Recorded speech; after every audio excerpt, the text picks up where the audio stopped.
kondisyon.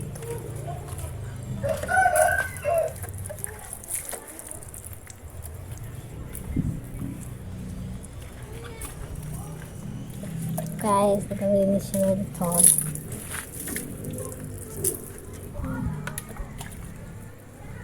Hello sa aking vlog. Linis na ito ang computer, guys. Ito ang hanap buhay namin. Yan, tamang video-video lang tayo dito. Tamang video-video lang tayo, guys. Wala tayong mambag, kundi magtingin lang. Linis-linis siya para meron tayong makontent. Ito pala ang hanap buhay namin, guys. Yan yung Mr. Ko. Napakapugi niyan. Napakagwapo.